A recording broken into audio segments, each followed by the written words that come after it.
ఇది కేవలం సమాచారంగా మాత్రమే భావించండి. వైద్య నిపుణులను సంప్రదించండి.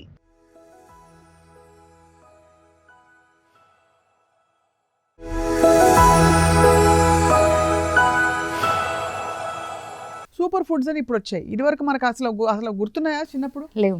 ఎప్పుడు కూడా ఏది ఉంటే అది పచ్చి పులుసు అంటే పచ్చి పులుసు, అన్నం వేసుకుని హ్యాపీగా అన్నం పెట్టుకుని తినేసేవాళ్ళు అందరూ. ఇప్పుడు ఇన్ని గ్రామ్స్ ఉండాలి, ఇంత నువ్వు మునగాకుని డ్రై ఫుడ్ నీళ్ళలో కలుపుకుని తాగు అని కృతకంగా అయిపోయాం. అవును.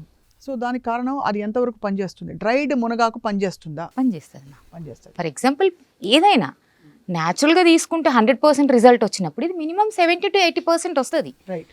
Something is better than nothing కదా మ్యామ్. అవును. ఏది తీసుకోకుండా నా ఉన్న పలంగా నేను అన్ని చేంజెస్ కావాలి అనుకొని కొన్ని వర్క్ స్టైల్స్ ఉంటాయి, వాళ్ళకి ఆ పచ్చిది తెచ్చుకొని చేసుకోవడం కుదరదు. అవును. సో నేను అదే అంటున్నాను, something is better than nothing. అక్కడ 100% రిజల్ట్ వచ్చే దగ్గర 70 to 80% రిజల్ట్ వీకెండ్ కదా. అండ్ అందులో ఆర్గానిక్ న్యాచురల్ అయితే ఇంకొంచెం బెటర్ రిజల్ట్ ఉంటుంది. కరెక్ట్. సో అయితే మరి మునగాకు సూపర్ ఫుడ్స్ గురించి ఇది, నట్స్ గురించి ఆల్రెడీ చెప్పారు, అర్లీ డిన్నర్ గురించి ఆల్రెడీ చెప్పారు. ఈ నిమ్మకాయ తేనె కాన్సెప్ట్ ఒకటండి. అందరు ఎవరిని అడిగినా కూడా అర్జెంటుగా నువ్వు పొద్దున్న లేచి నిమ్మకాయ తేనె.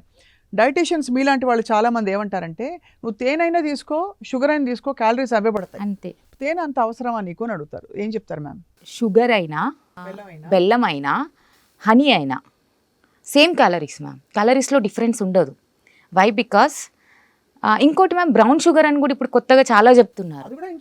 అయితే ఇప్పుడు ఏం చేస్తారు, మొత్తం అది కెమికల్ వాష్ అయ్యాక వైట్ అవుతుంది, 1 స్పూన్ వేస్తే మీకు షుగర్ వస్తుంది, స్వీట్నర్ వస్తుంది.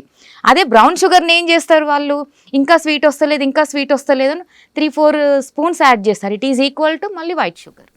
సో అన్నీ సేమే మ్యామ్, ఏదైనా సేమే. అంటే స్వీట్నర్ ఇంపార్టెంటా అంటే ఒక టైం వరకు మైండ్ యాక్సెప్ట్ చేసుకోవాలి, నేను ఇంతవరకు తింటాను. You should tune your self always. అక్కడికి కట్ డౌన్ చేసుకుంటూ పోతే బాగుంటుంది. And one more, morning honey lemon అంటున్నారు కదా, ఆయుర్వేదంలో జనరల్గా ఫుడ్ రిలేటెడ్ ఆలోచించేది అది ఒక వింటర్లో చెప్తాం మ్యామ్.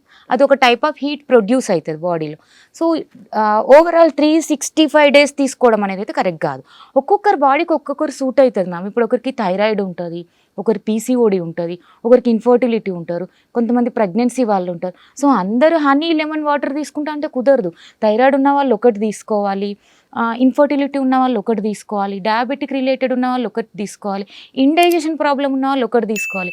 అలా ఒక సిస్టంలో వెళ్తే వీళ్ళకి ఒక రియాలిటీ అర్థమవుతుంది. అరే నా బాడీకి ఇది అర్థమవుతుంది, నా బాడీకి ఇది అవసరము, నేను ఇది తినాలి అనే దానిపైన మనకి అవగాహన తెచ్చుకోవాలి. అంటే ఫర్ ఎగ్జాంపుల్ మీరు అన్నట్టుగా బాదం మంచిది, మరి నాకెంత అవసరం, మీకెంత అవసరం అని తెలుసుకొని తినడమే డైట్ మ్యామ్.